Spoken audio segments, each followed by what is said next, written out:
Welcome to Incredibly Ordinary, the podcast about ordinary people with incredible stories, hosted by Lance Billings, Josh Kilsch, and Nate Reynolds from Billings Group Financial Advisors. So, this is the bullet old-fashioned, right? It is. Okay. And so this would be kind of a first time we're doing this too, where we're sharing a mic. So when you're watching, if we're going back and forth and bobbing, it's kind of fun. Like Nate and I are kissing. I mean, Nice. Well, you got to give them a show. right? So, but is that what this is? Is that the? Yeah. So, well, you guys make plenty of old fashions for me there at YaYa's. What do you think? Pretty good. Oh, Not bad. Are you impressed how fast I made it? Yeah. I mean, Well, I can tell you, I can tell you've been practicing. I watched some of the other pods, so I've seen you make some drinks. this is actually the pre-mixed bullet old fashioned mix. It's pretty good. So I don't know. It's not as good as getting a handcrafted cocktail at YaYa's, but it works for the podcast. You just shake it up and then. That's, see, there's something about it, like the bitters in it almost kind of gives it away. Something that it was like almost artificial or something that's been sitting for a while. And that's what I've noticed. I still think, which I love Knob Creek, but I think the bullet premix is still better than the On the Rocks version by Knob Creek. I think it's okay if you're like in a hurry or you don't have all the stuff because you're at the office. So It's definitely on the sweet side. not that we just drink at the artificial office all the time, but yeah. Well, especially for a first drink, though, you don't want necessarily that full-on tinge of just like, okay, I'm just drinking straight liquor. So I'm happy at the fact that it's just slightly starts out a little bit sweet. We can make it stronger as we go along, but I do like the ice in the water, though. What do you think of the clear spheres? They're. Did you do those? I did those, yeah. They're pretty good. They're very clear. It's well, don't you have a machine you've used? So I got that mold off of Amazon to do it's the same concept where it's basically you're pulling off the top layer and I thought they were going to be a little bit bigger, but they're awesome, especially if you want some whiskey on the rocks, but you don't want to, because They now have this new thing. I just saw it that you can purchase. It looks very elementary, and it's just a styrofoam box that has a hole in it, and then it has a ice cube tray, like a thing that you can just fill up with water, and then you just stick the ice cube part on it, and then you just let it freeze, and it will do the exact same sort of effect where it starts to just freeze it from one side, and since it's completely insulated, it starts to push all the impurities out. Now you have to then saw and shave it off at that, but it makes 10 ice cubes. It just it doesn't look great because it's a white styrofoam, but it does the exact same thing without having to spend $150 on an actual machine that does it by itself. Yeah. yeah, this one will make 8 of those in a freeze. So really? It's pretty cool. I remember handcrafting at Newport, and we bought so many different types of ice makers, and they were never perfectly clear. We tried so many times for hours, and never did we get perfectly clear ice. And now we have clear ice. And now they make a lot more tools to create clear ice. So Yeah, you guys order your ice, is that right? From Kansas City or yes, yeah. is that? Yeah. I I was wondering if your mic was falling over or something. No, it's not. I was just holding it. But Yeah, we do use order we use a ice. company called Fountain City Ice. They mass produce for a lot of restaurants and a lot of places, and for the time that you have to put into it, it's easier for us to just spend the money for them to make it and then transfer it down than trying to do it in the restaurant. And there's so much space that you need to have, and like we always talk about the fact that we don't have a large freezer, and we try to not freeze as much product as we possibly can because we truly believe in the fresh and the quality that we're putting out for everybody.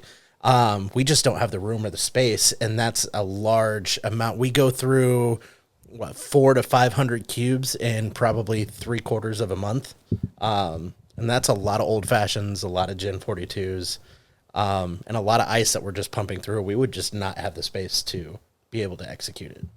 Before we get too far into that, then just go ahead and introduce your guys yourselves. So we got the guys from YaYa's here, and so go ahead and your name and your position at YaYa's here in Salina too. I'm Tyler Burnley. I'm the assistant general manager. I'm Izaak Winter. I'm the executive chef.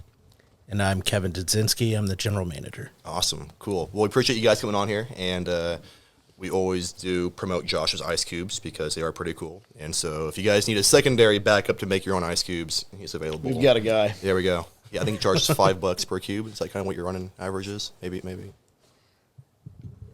So I have a funny story. I have this buddy who's all into like building houses, and he came by our house because his wife's friends with my wife, and he was dropping something off, and he was heading out because he was going on vacation, heading up into the mountains to do a whole bunch of fishing and just do a whole bunch of stuff. And I was sitting in there like pulling ice out and putting it in bags, and I was like, man, look how clear these are. And he stopped and looked at me because he's about to go fishing and on this huge trip. And he goes, man, you're a little into that ice, aren't you? And I was like, yeah, it is kind of pathetic. But anyway, let's get off the ice conversation.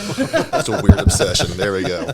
But, well, hey, if you guys wouldn't mind, if you want to take turns or kind of help each other out, just kind of what is the background of YaYa's? So I know for people in Salina, new restaurant coming on board, and kind of where did it come from? PB&J, what's the parent company, and just kind of locations. Are we just in Salina? Are we nationwide?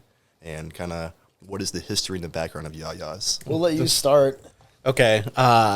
So PB&J, it started out with they wanted something and a concept that could be very familiar to people, something that people would recognize, something that's a little catchy.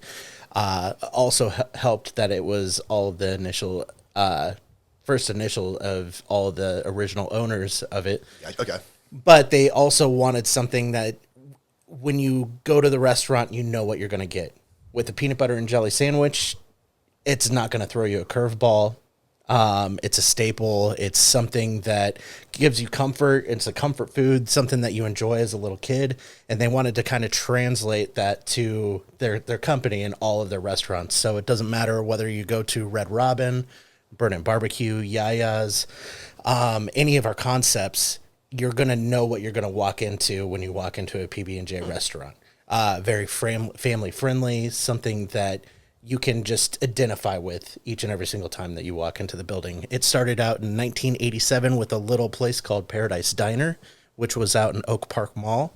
YaYa's was kind of a concept and a dream restaurant that Paul Corey, who is one of the owners and the only owner that's left at the That's right. the single and sole owner at the moment. He wanted to make a restaurant that was kind of an ode to his grandmother, which YaYa means grandmother in Greek, and kind of incorporate that. And it's something that he wanted to have for a really, really long time, that also incorporated a little bit more on the fine dining element, but that's still a little bit more fun, a little bit casual. Anything that you want to follow up with? No, you pretty much hit the nail on the head right there. But it's kind of awesome and cool because there is some recipes or there's things and dishes that you see on the menu that were things that YaYa used to make for Paul back in the day. They might have been elevated just a little bit, but you're going to see those touches of her all throughout the restaurant. We have a picture of the original YaYa at the front, and you walk into any of our YaYa's, you'll see a picture of Paul's YaYa just sitting on the wall right by our host stand. Oh, cool. Okay. So you mentioned that there's more restaurants than just YaYa's with PB&J parent company. What other restaurants are there that are involved with that? We have Red Robin, which is our gourmet burger restaurant, cold beer. We have Burn and Barbecue, which we have a new one down at Crown Center, which is great. Burn and Barbecue, just great barbecue. It's Kansas City. Smokey Schwartz is the guy that did it. Just phenomenal at what he does. We were involved with Newport Grill, which is going to be of our more fine dining seafood restaurant, and then a lot of catering. Chef, you can probably talk more about.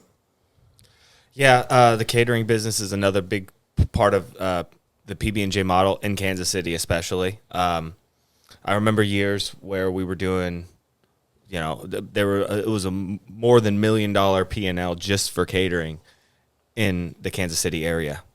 Wow. Doing big events, big galas, the Midland Theater, event with 2,000-3,000 people, masquerade ball. Just giant events as far as catering is concerned in Kansas City. It seems like it's coming back now after the pandemic. Things are still ramping up a little bit, and we have a different catering team involved now in Kansas City. I'm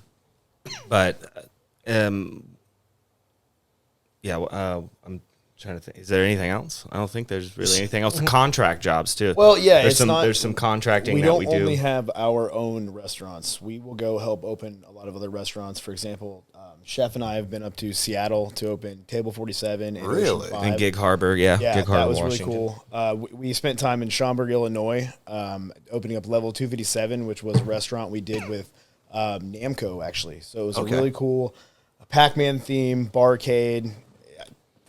How many video games? I mean, just rooms full of old video games, all the new stuff up, the state-of-the-art Mario Kart, Star Wars games, and we were putting out just gourmet food. We had $80,000 worth of wine, $60,000 was the original liquor order just for liquor and beer. So it was a restaurant, I believe. Yeah, the keg cooler was about as big as this room. Yeah, the restaurant in total was a 57,000 square foot building, and we ran the kitchen. It was one kitchen, 2 bar, but we had a sushi bar, pizza oven, and so it was just kind of what we'll do is we'll get a call and we'll go in and we'll open up other concepts. You'd be really surprised of how many people want to start a restaurant and they have an idea, but they've never worked in a restaurant before, so they have no idea how to get their idea up off the ground and starting to run. So that's where PB&J kind of comes in. Like Tyler was saying, they give us a phone call. They're asking for advice. We come in, we help them out and consult for, what would you say, probably anywhere from a couple of months to a year or even years of just helping them out, getting their idea and their concept off the ground until they can, and we can hand over the reins and they can just officially take over. So it's going to show my ignorance then, because I literally thought YaYa's was a Salina restaurant and that's it. So you guys work for PB&J then, not YaYa's. YaYa's is just one of the restaurants of many that you guys do. But so like consulting work is a big part of what you guys do, just going out, helping mom and pop shops or other even chains kind of get started, and it's nationwide, it sounds like then. Yeah, from Boston. I mean, we're still managing a contract outside of Boston. It's like a farmstead place. Really? Okay. Yeah. So it's like sort of an upstand concession thing where it's like it's for all of the people that want to get out of Boston and they go out there. They got a big animal farm that you can interact and pet with all the animals. It's like one of the biggest corn mazes in the United States. Yeah. We manage the food and beverage out of there. We have goats up there named after our chefs. Yeah, seriously. Is there one name for you then? No, Smokey and Polly. Smokey and Polly. Yeah. The goats are still alive. And the newest thing that we it's the next menu on next week's. Yeah. Right? The newest thing is in the new Kansas City Airport terminal. We've got all of the grab and go self-service food kiosks inside the airport terminal are done by PB&J. So we've got a remote kitchen where we're doing, between 15 and 20,000 units a week of sandwiches, hummus and pita, vegetable crudités, just grab and go self-service food kiosks. All of those inside the KCI Airport terminal are managed and ran by PB&J. So the next time that you go to the airport and you pick up the fruit cup, that was us. Really? Yeah. So then why did PB&J choose Salina for a location to put a YaYa's restaurant? The hotel was a big part of it. Okay. Don Booze was right. Yeah, Don Booze and Blue Beacon were wanting to do something with the downtown area and bring something back to Salina, and they've wanted to put a Homewood Suites here in downtown for a really, really long time. They finally, and Blue Sky was a huge proponent of that. Once they saw that, and the success of Blue Sky, which is fantastic. I love Monty. Once they saw the success of that, they were just like, okay, there is a need and a want for having this in town. And so once they all started to get everything together and start getting the plans underway for the hotel, they were just like, well, we don't want a regular Hilton brand restaurant in this restaurant. It's not going to work. We're wanting someone that has the same values caring about people, treating like anybody that walks in the door like their family, good to their staff, just all of those same sort of values. Well, Don Booz and Paul were friends way back in the day, and when they were talking about the list of restaurants, Don was just like, I think I know the exact company that we want to go to. And they called each other up on the phone. They talked for literally about 5 minutes that, hey, I have this idea. We're wanting to open up a restaurant inside a hotel. We think that you would be, and PB&J fits in with our values. And Paul goes and stays at the Homewood Suites that Blue Beacon owns in Wichita. And every single time that he walks in the door, they know his name. It's just great service. And he's just like, heck yeah, of course we want to get in on this. And it was just like one of those just verbal handshakes over the phone. And then the rest is kind of history. After they got off the phone, he was just like, well, now let me talk to all my CFO, my lawyers, everything, make sure that this is beneficial for us. But it was just like literally one of those, hey, how you doing? And then we're just like, yeah, sounds good. All right, cool. We'll talk to you soon. Yeah, it's cool. So I've got a couple comments to make to you guys, just because I feel like I'm a big patron at YaYa's. We've maybe seen you once. Yeah, I was gonna say you guys might have recognized me being in there. So going back to the name YaYa's, with it being this grandma feel from the beginning, one of the big things that we're always about when we're with the company that we're a part of is the culture that's there, and definitely Blue Beacon, resembles that with the culture and the employees.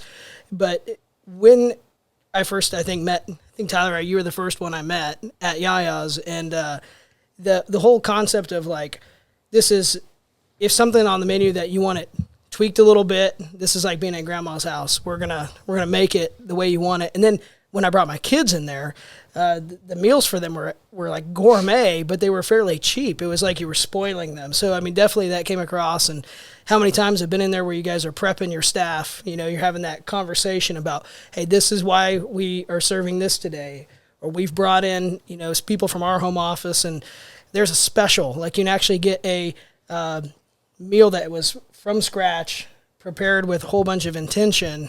And I just love that, knowing that we have that ability to bring people down there and have again, what you're going for, but it's also that culture that you guys have created. And since I only have the mic for a couple more seconds, I'll hand it back to Nate. We've done several client events down there with you guys doing the catering, and we love it. In fact, we were having a team meeting recently, just like having our event over at the hotel, and you guys bringing in the dinner. We're like, that seems to be the best client event that we put on, and we know from firsthand experience what you guys produce, and so it is really cool that we got that here in Salina. So I think that was, just want to let you know, like my experience with what you guys are talking about has exactly been what's been delivered. And then we had the opportunity to bring our CEO who came to visit a couple weeks ago, and we went to your guys' beef and bourbon dinner. Yep, and, that's right.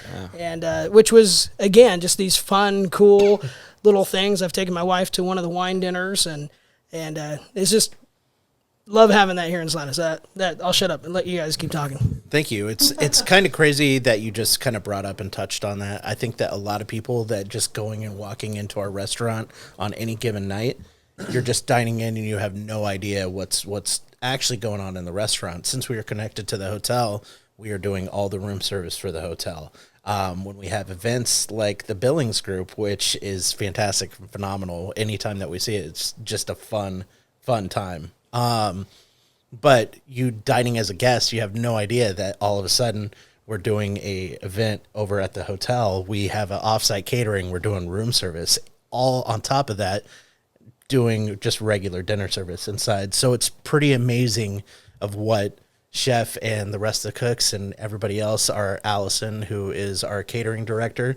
It's amazing what we can do from just that tiny kitchen that we have. So, and I'll add to it too that when you think of YaYa's and you walk in, you kind of get that high class, that high end feel. And a lot of times in the bigger cities, when you get that high class, high end feel, it also has that high end stiffness or aroma where when you guys the environment, maybe it's a culture you're talking about too at YaYa's. You don't get that. It's very welcoming. It's very friendly. Whether you're wearing a suit and tie or jeans and a t-shirt, it is a very welcoming, friendly feeling, family-like environment. So I think you guys have set a really cool tone there of high-end product, high-end food, but a very welcoming feeling. Well, we want it to be accessible to everybody. I mean, there's certain nights of the week where you can come in and you can get a pizza and a bottle of wine for what, $20? $25, Yeah. right? So, you and your, somebody that you love or a friend of yours, you just want to go get away for a minute. You go up to YaYa's for happy hour. You can get your drinks for a discounted price. All of the apps are half price during that 3 to 6 time slot, or come on a Monday night and get. Isn't it? It's Mondays, right? Where it's Monday nights we do half price bottle of wine, everything under $65. Tuesday we do ladies' night, happy hour every single day of the week. So so on Monday That's night you can come in and get a bottle of wine and a pizza for like $25 and be out the door. When you take your kids to McDonald's for Happy Meal, and that costs $30, that's a great nice way to look at it. And it's not healthy. Yeah. And so, with you guys being employed by PB&J, then when the Salina location was announced and it getting started, I'm assuming you guys were not in Salina living here. Maybe you were. So then maybe go just one at a time. What brought you guys to the location here in Salina? And what was your background coming to Salina then? So what's kind of funny about all of this, we all at one point or another worked at Newport Grill and Prairie Fire in Kansas City. Together at different times. So Bootsy or Isaac, We never worked together. we never worked together. We missed Tyler and Isaac known each other for I've a long worked with time. Chef at 7 different concepts in 10 Really? years. He's been with the company for 13. I just started my 10th year. Okay. 12. Kevin's in not 12. Sorry. But we've worked all over the United States together. I think one of the only ones we didn't do together was Jacksonville, and it was because it was just a barbecue, go-kart, axe throwing concept. I had a lot going on with Burning Barbecue. I was the AGM there at the time, so I couldn't really find time to go. I think you were I was in executive Little at Little Rock. Rock. Yeah. Yeah. Okay. So at one point or another, we all were together at sort of different points at Newport Grill. Then you went off to level 257 in Chicago and were gone. And then I had started at Newport, and I got to meet one of my best friends and kind of mentors, which is kind of funny now because the tables are kind of turned. But he kind of showed me what PB&J was, and that's where I kind of fell in love with it. And then I got moved to go and manage at Red Robin. And then Isaac, you came back to be the executive chef at Newport for just a little bit. And then we all went kind of our own other things. And then I ended up in Little Rock after that. So I immediately before moving to Salina in 2020, I was in Little Rock as the executive chef there for 3 years. I started with the company in 2011, like kind of straight out of culinary school. And I'm actually I was born in Concordia. So, and that's kind of where it starts for me is Paul gave me a call and he was like, hey, we'd really like you to move to Salina. I was like, sweet, I'll go there. No problem. He was like, really? I'm having a hard time getting anybody else to want to go. I was like, Paul, I'm from Concordia. Like, we used to go to the Salina Mall and do the back to school Christmas shopping, or the Christmas shopping or the back to school shopping. And because in Concordia there's not a whole lot of options, so Salina is like the big town for like central Kansas. You know what I'm saying? So I thought it was a really cool opportunity for me to kind of more or less go home and bring an experience to like the people that in central Kansas that don't really have access to, I mean, I don't want to sound like, we're the best, we're like God's gift to earth or anything, but I think that it is a unique restaurant for central Kansas, and it gives the people here a destination. It's a different experience than any other kind of restaurant really in the area. I mean, it really is. Whether it's good or bad, it's a different experience. Yeah. And it's a cool way for. It's a really fun big city vibe in a small town. There you go. And Yeah. it's needed because it just gives everyone a chance to, if you don't want to drive all the way to Wichita or Kansas City, we can provide that right here with the quality food, cocktails, just mind-blowing cocktails. Yeah, okay. Of course. The food's pretty good too. I talked about the quality. So did they? So you mentioned they came to you to come to Salina. Did they come to you guys also to? So I was probably the second person on the list when they were talking about this idea. It's already been underway. They're trying to find a GM for it. I was working at Red Robin. I had been the GM at that Red Robin I kind of moved up really fast. In Kansas City or Wichita? Or? In Olathe, actually. Okay. I say Kansas City. When I say Olathe to a lot of people, they're just like, It's the same area. Yeah, no. I mean, you have to realize that you can drive to anywhere in Kansas City, whether it be Raytown, Grandview, Overland Park, Shawnee Mission, all of those within 30 minutes. So I just think of it always as an all-encompassing Kansas City. Okay. So I was working at the Olathe location, and we just had a Red Robin kind of GM meeting, and we were all there, and Paul was talking about them opening up a new YaYa's in Salina, Kansas.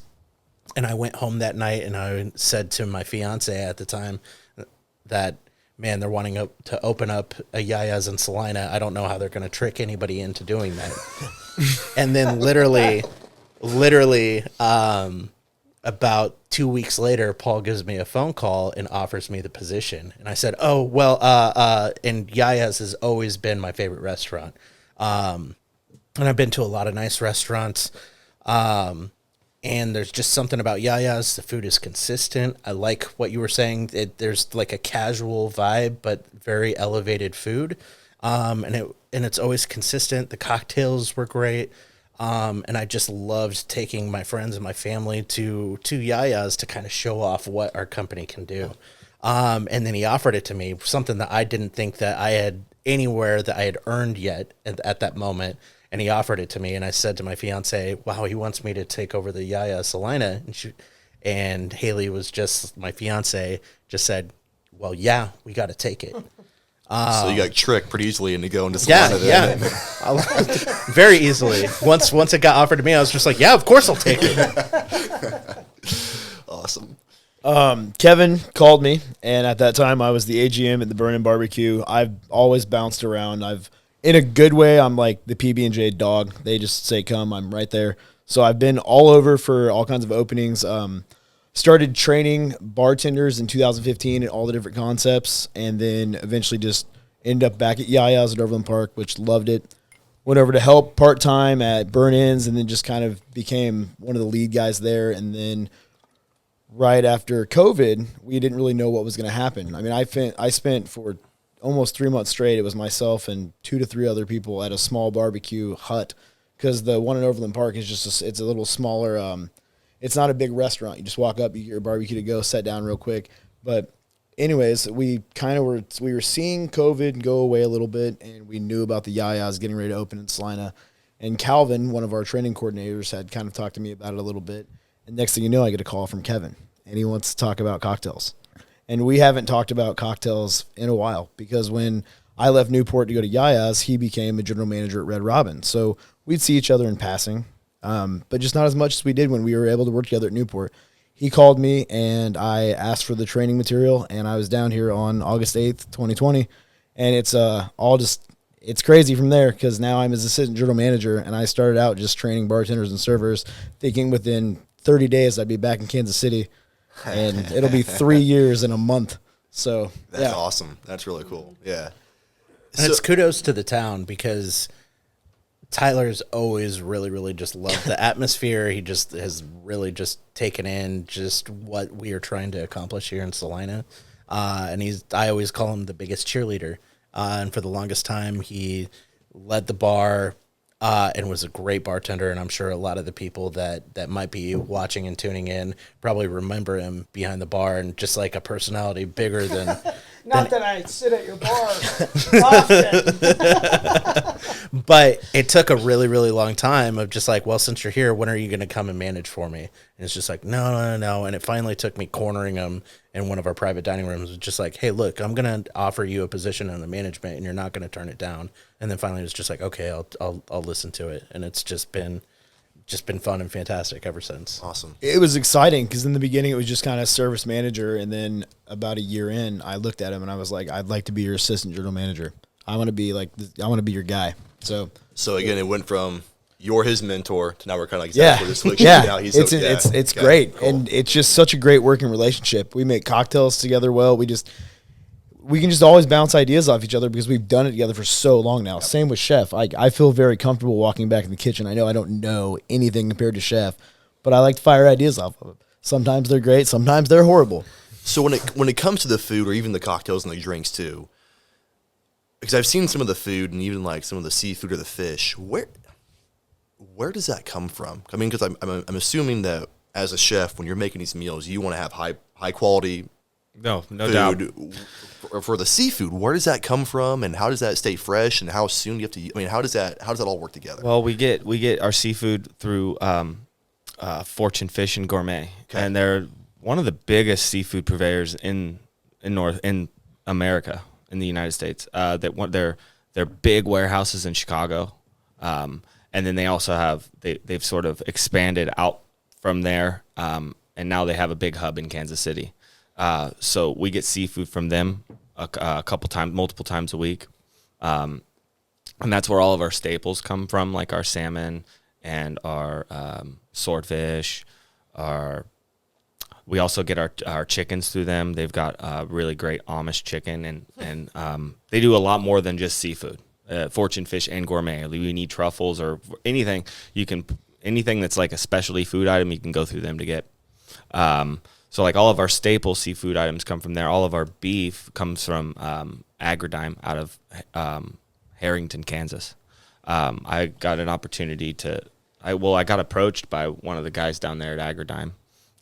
They were in for like a dinner. They were in for they were just entertaining a potential client or somebody that they were trying to do a business deal with, and they were like, "Hey, we really like it here. We would like to get to know you guys and supply your beef." And we went down there and checked out their facility, and they run 10,000 head of cattle out between Hope and Harrington annually. So all of our beef comes from there, just 45 miles away. And that part right there, I think is super cool, knowing the fact that the beef that you guys have in the restaurant, and people go there too, like that's locally grown, fresh beef that you guys can get. 100%. Very unique for and a bigger chain restaurant. Not bigger chain, but a bigger named restaurant like that. Yeah, I mean, and they're working on getting they're actually finishing up. They're building their own processing facility there. Okay. Right now, so they're going through the USDA inspections as at the moment. Like right now, they have to truck their beef. Like I know that when up until recently, they were trucking their beef out of state for slaughter because COVID kind of really, really threw everything off as far as the meat processing facilities, and everybody was backed up. You couldn't find a processor, so that's what kind of prompted them to drop the coin to actually make their own USDA inspected facility that they can process all their beef through. So soon we'll be able to, all of our beef is going to be grown and processed right here in just 45 minutes away. That's awesome. That's super cool. Yeah. Really, really neat. And it'll be interesting to see if the quality of the beef changes because slaughter can be stressful on the animal. Yep. You know what I'm saying? So them not having to truck them for 8 hours somewhere, could potentially enhance the flavor of the meat.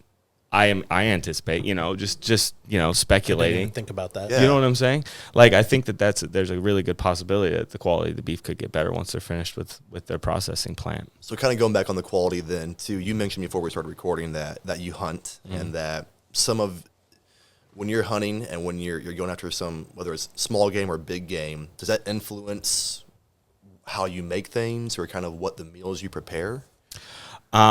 It's made me go back to a more simple form of cooking.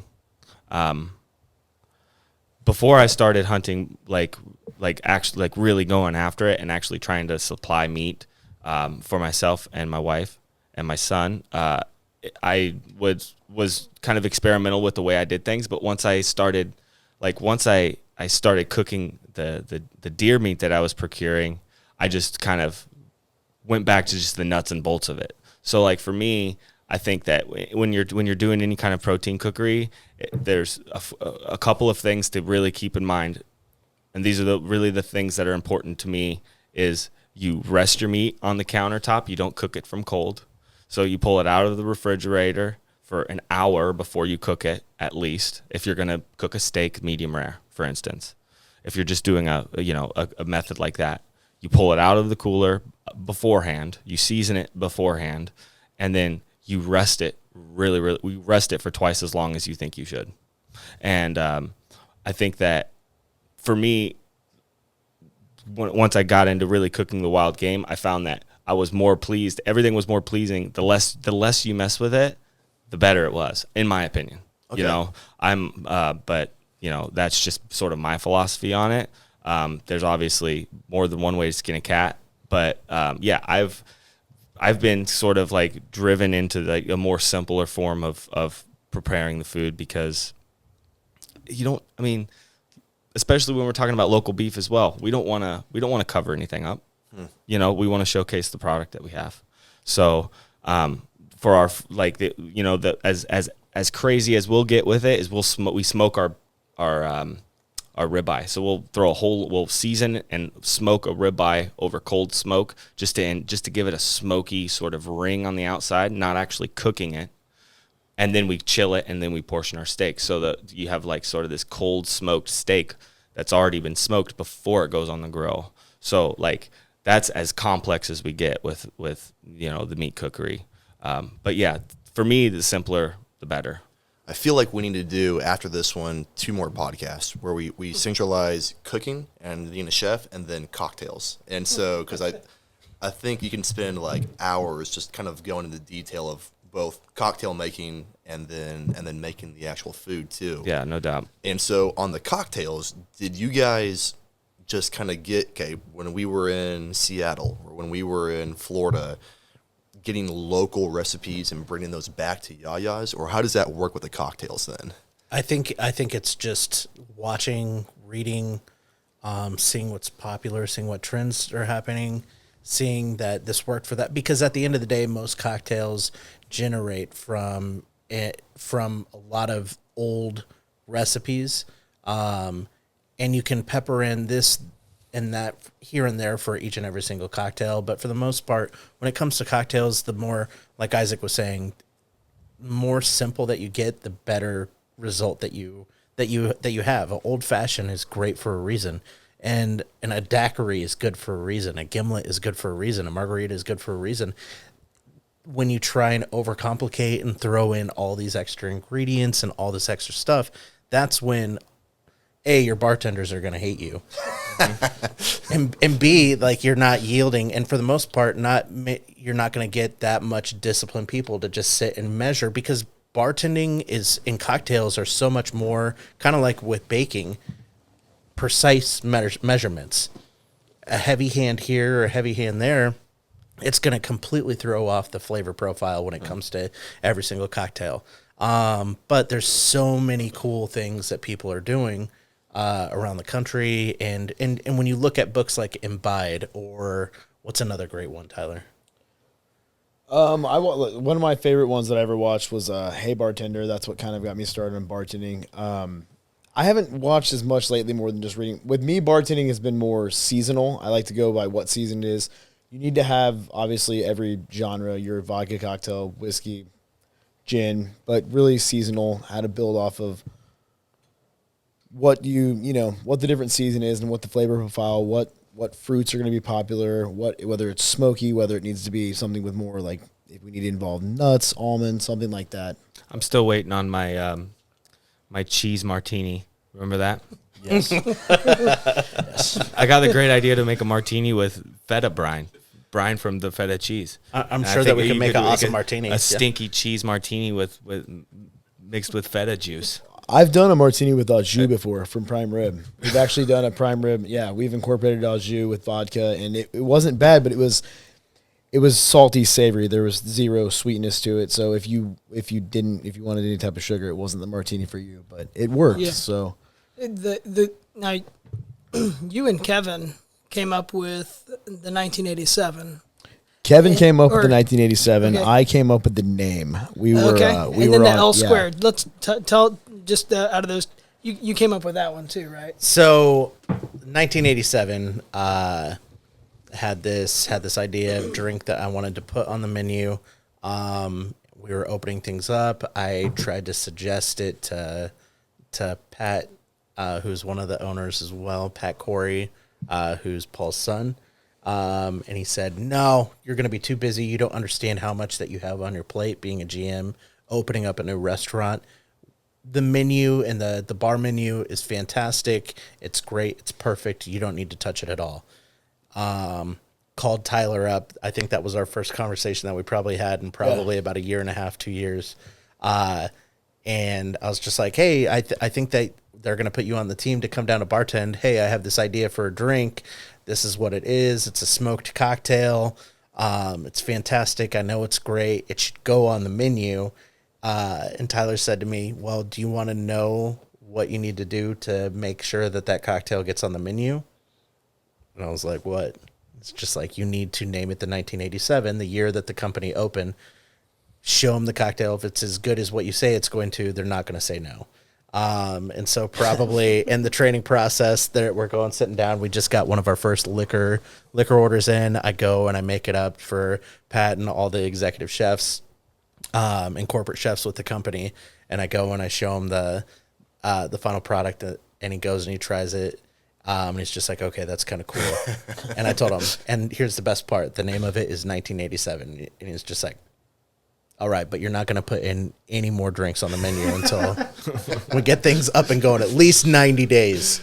They went and ordered the ice stamp for the ice that says 1987 on it. And from there, it's just kind of, it's one of our best selling, other than the raspberry lemon drop, it's our best selling cocktail.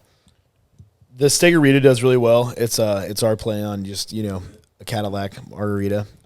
Kevin and I have actually changed that up a little bit. It was a drink that we had in Overland Park, and then Kevin and I had our rep bring in a tequila testing kit, and we spent the day just trying different tequilas, and we finally were like, that's actually better than the original. So we have a Salina Stegarita now. So Really? Okay, yeah. cool. We're working on we're working on one now. We did the same thing with a Knob Creek Rye. And we've tested one, and we're going to be working on.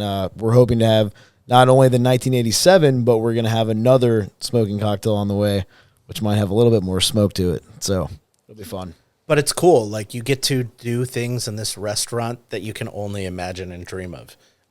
When it comes to our wine dinners, when it comes to the beef and bourbon, anything that we bring to the table that we're just like, hey, I think that we can bring in people and this is going to make money, or this is just kind of cool and fun and I would love to do it. This company has been so amazing and allows you to kind of pursue all of the fun things that you could possibly imagine. And it's amazing to have an executive chef and an AGM behind you, and they always come up with ideas too. It's just like, hey, we want to try and do this, and I was just like, I love it. Let's do it. Let's put it on.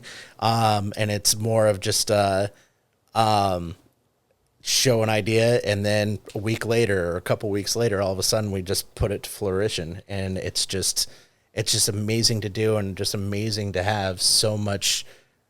First off, communication between all of us, but second, that we trust each other enough that this isn't going to be something that is just like a bad idea. It's something that I think we execute pretty well on a daily basis, and we get to any idea that we come up with, we just get to play around with it. And I don't think that a lot of restaurants gives you the opportunity to try and experiment, try and grow.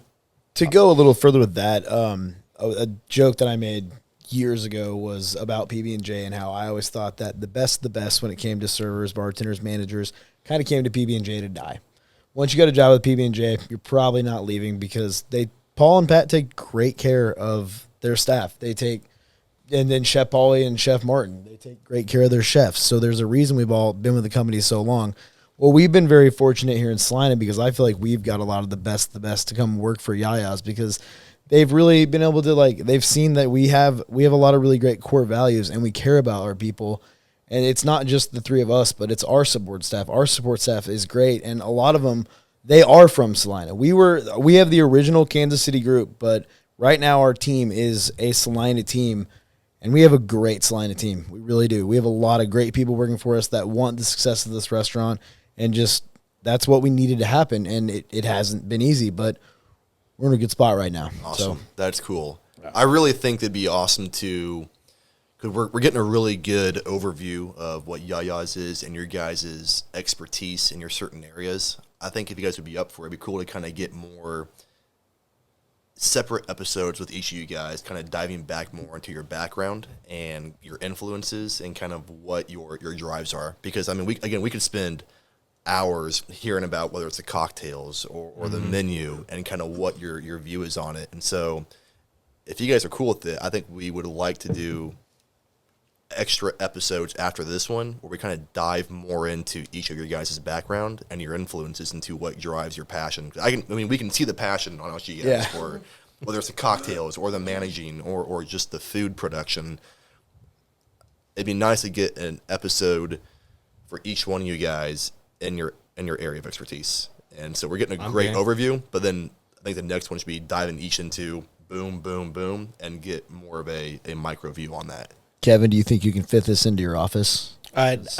No, not into my office. Because I was going to choose to do mine behind the bar. Figured he'd do the kitchen. We could do the bar for you, and we could do the show, however you guys want to do it, but I think we should do that if you guys are cool with that. To add to what Nate was saying, it would be cool to dive into each of your stories and kind of the ingredients that make up. But I think, Nate, you nailed it, the word passion. I've known, Izaak, I think I officially met you at the Beef and Bourbon. And, but, Tyler, Kevin, last couple of years, just getting to know you guys and connect with you when I pop in, or a couple of the other times where we've been out and about. But, Chef, when you came out and described each one of the courses of the beef that night and the passion that you had, I think that's a good descriptive word for what I've experienced, coming in the restaurant. Of course, all of us, when we go out for lunch or when we bring somebody to town from our home office or a client, the passion that you guys bring. And by the way, this Paul guy that I've heard about for a couple of years, maybe we can get him on the podcast. That'd be kind of cool. We could definitely get his son on the podcast. Or at least he can what's that? We could definitely get Pat on the podcast. Pat, Probably yeah. Paulie. Yeah. That'd be a fun one. The five of us. Well, yeah, next time we should do this, but we'll add 2 more chairs. You think that we liked to talk? Yeah, we wouldn't get those guys to shut up. You wouldn't hear a peep out of me in that episode. It's so cool. I hear I've had clients tell me about going, where they're going, and so I'll start a conversation about, well, what's your favorite thing at YaYa's, and they'll tell me, or the favorite cocktail, or I'll mention one, and they try it, and the feedback comes that they love it. The Newport Grill, lots of feedback on that. It's just really cool to have you guys, not just a restaurant, but the whole culture, the ingredients that make up what YaYa's is. And we appreciate you guys being in the community for sure, and the passion that you bring to, the staff that you have. Like you said, I've met quite a few of them. They've served us, and it's just it's a place you look forward to going, even though we're locals. You go in there, it's a lot of fun. So this is what I tell every one of my staff member. It's just bizarre to me. I've never worked for a restaurant that I've seen so many happy people in my life. I walk around the restaurant and it just brings a sense of pride and joy, because everywhere else I've ever worked, it was almost like thanking the guests. Thank you so much for being here. Please come back and please give us money. Like here, I walk around and there's so many people, like a fire could be going on in back and nobody would know. And you'd walk out into the dining room, people are just still smiling and having a blast. People are thanking me for being here and thanking the rest of us and thanking our staff so much for what we provide. And it's just a blessing. And I've never been able to work in a restaurant in a town that people are so appreciative of what you do. And so it almost makes my job easy. Like, I just feel like I just casually walk around and just think and just like, hey, what's up? How's it going? Like, that's why I get to spend so much time talking to people like you, Josh, because of just how gracious people in Salina has been to our restaurant. We've been so fortunate to be in such an amazing town and with just such amazing community. So It's cool. It's been nice. We've had hardships and we've had help. There was a week where we didn't have a slicer, and we became friends with another restaurant in town, and they let us use their slicer. And that's not something that necessarily happens in a big city. If something goes wrong, it just goes wrong, and unless you can fix it, it's your problem. But like, especially for me running, like being a part of the bar, if I need something, it's accessible almost at all times. So it makes that job very, very easy. So that's just the small town of Salina has really treated us well. Yeah, the downtown, it seems like all the businesses, we just did the podcast with Eric from the Cellar, but it just, all of the restaurants, all the bars downtown, I feel like there's a genuine hope that people are going to come to Salina downtown, eat, and spend money, and have create great memories, So And here's the thing, like, everybody wants the success of downtown, because if one person's doing well, that just only means great thing for everybody else. But no, like when we've had problems and issues and needed somebody to come in clutch, the community has really shown up, and really they care about wanting to help out. And like what we were saying, like if everybody's doing well, or in one person's doing well, then everybody's doing well. yeah. So to land the plane, I want to know what each one of you, what your favorite thing is on the current, or the YaYa's menu. What is, obviously, chef, but yeah, what is? That's actually better than what I thought you were going to ask me. Oh, yeah. Okay, now I'm curious. What's your least favorite thing about Kevin? What's your favorite thing on the menu? No, I'm waiting, Isaac. What is it? What did you think you were going to get asked? Well, we can edit that out too. I want to the question I hate getting asked is, what's your favorite thing to cook? Well, It's like all of it, man. Of course. I mean, I like to cook, but anyways, yeah, my favorite thing on the menu is, oh man, the lasagna. If I'm being like, I think that I know that it's a great lasagna. I'm not mad at you. The first thing I ever had when I was at YaYa's in Overland Park, and we were being prepped to go to the opening of Level 257 in Chicago. My first meal, I've never been to YaYa's. I've only been to Newport Grill. I had lasagna. It was amazing. I actually was sitting next to Chef's now wife at that point. yeah, that's right. Yeah, we met opening that restaurant. That's how long we've been just this weird thing of But yeah, the chef me doing whatever I'm doing at the restaurant at that time. Just it's all kinds of different things. That's awesome. Yeah, I think the lasagna is one of, I can't say, it's hard to narrow it down to one, but that is one that is always just like rock solid every time. And the gnocchi, I gotta say the gnocchi is really good, and the carpaccio. Just keep going. Just keep going. Bill's chicken salad. He's actually going to be coming in for dinner tonight, taking his wife out on a date. So you'll have to ask him again and see which one is still his favorite. We'll probably go in there tonight. I was told I can't third wheel. Tyler, what's your favorite thing? Free range chicken. I've had the free range chicken as free range chicken, Amish chicken. We had a smoke version of it at Burn and Barbecue for a small amount of time, but I've had it. The current set's probably the best set. The Yukon potato is just a wonderful flash fried potato, nice and soft in the middle, crunchy on the outside. Pan jus, just that heavy butter, garlic sauce, so delicious. You have the chilies, you have the caper berries that give it that crunch and that kind of just like perfect bitterness, and then a bunch of garlic. Call them out olives also. Yeah, I love olives. that's never. I mean, in the 12 years that I've been doing. Well, remember It's at always been the Newport we same. had That was the first thing I learned how to make when I was a cook. Well, remember we had the Amish chicken version at Newport for a bit with the basmati rice. The grain mix. Yeah, but Is that? I think it's the bistro steak, or maybe it's that one that has that pepper. Yeah, it's like dried. And that's the free range. I was like, oh, that looks Chili good. de I think I'm árbol. gonna eat that. Yeah. And I thought I about died because it was so hot. Yeah. Like my throat locked. I'm like, so anyway, I was thinking about 3 that pepper. years of being open, we didn't have that issue and people didn't try it. All within the last 6 months, everybody's just started to test the boundary and just like, I wonder how hot this chili is. And all of a sudden you can just see it on their face. We almost killed my father-in-law. He came down and he was just like, oh, I'm just going to take a bite. He was in the bathroom Is that the Just pepper like- that I tried You during told me the? that. Okay, Yeah. I couldn't breathe for like 10 minutes. It's meant supposed just to give the sauce, to enhance the sauce. It's not really Yeah, meant to. punch. Also, aesthetic appeal. Yeah. Don't eat it. Yes, there's a. I hate going to places, and you ask them what's great on the menu, and the server's just like, "Oh, everything is." I hate that. And then I walk into YaYa's, and I go and I'm talking to the servers and the new trainees that are coming in, and I sit and I really think to myself, what is something that I don't like on the menu, and I can't think of it, and I've turned into that server, just like, well, everything's good on the menu. So it's hard to pinpoint and put what my favorite thing is. The carpaccio is always really, really good, and that's something my wife has me bring home to her on a nightly basis sometimes. The gnocchi is always phenomenal. I love the mussels Von de Von. I think that is just a phenomenal and just really, really nice dish. I used to eat the steaks all the time, and then someone told me, you have to try the chicken. You have to try the chicken. I'm just like, well, it's just chicken.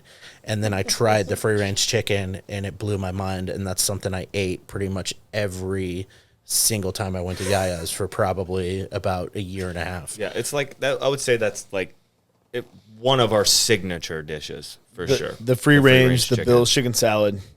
Yep. Yep. My favorite Yeah, is Josh. is the dessert. It's the chocolate burrito you cut into, and it just oozes out Beetle chocolate brownie. for like forever. That's That's the best way of describing it. Let us talk to the owner, see if we can just Well, change I'm just the going name to use to that in the chocolate lineup. burrito. Just the next time a guest asks what dessert they'd like, just the chocolate burrito. That it oozes whatever it is. Yeah, Yeah. it's like a never-ending just fudge coming out forever. But so The butter cake, people have gone bonkers for. People drive from Hutchinson, Hayes. really? They will. Someone yesterday ordered 4 to go. We had another lady that was staying at the hotel that came into the restaurant like 3 or 4 times a week. She went back to Texas, but she's going to be back in a couple months for her job, and she was staying at the hotel. She took 8 butter cakes home, uncooked, so she could store them in the freezer so it could last her until she was back in a couple months because it's that good. People go cuckoo bananas for it. It is so crazy. awesome. no, we had a comment made the other day was I've been around the world and this is one of the best desserts I've ever had, and I'm just like, I know how to make it. That's I've done it. awesome. That's cool. Well, man, we appreciate you guys coming on here, and I really think if you guys are open with it, we'd love to have you For guys sure. on individually and just kind of get more of your backgrounds, your stories, and I think again, when we're talking to you guys, there's a very unique passion in how you guys talk about your area, and it's super cool, and it's contagious, and it makes you want to dive. I'm not a food guy. I love food, but I have no clue how to make it or even cocktails, but it makes you want to learn more about cocktails and food. I think that's what you guys want is people interested in knowing more. And so if you guys are okay with it, we'd love to have more episodes, kind of get more of your guys' background. Definitely. If you want to add a little drama to it, you can pit us against one another, what we don't like about each other. I think it'd be great. Just episodic. Chef and I will wrestle. I'm trying to cut Yeah, to that one we 185 can, there we go. Perfect. I'm actually trying to cut to 185. He said he'd meet me like almost there. But Catch weight. Perfect. Well, again, guys, we appreciate it very much. So Thank you very Thank much you, for having David. us. Thank you, Josh. Yeah.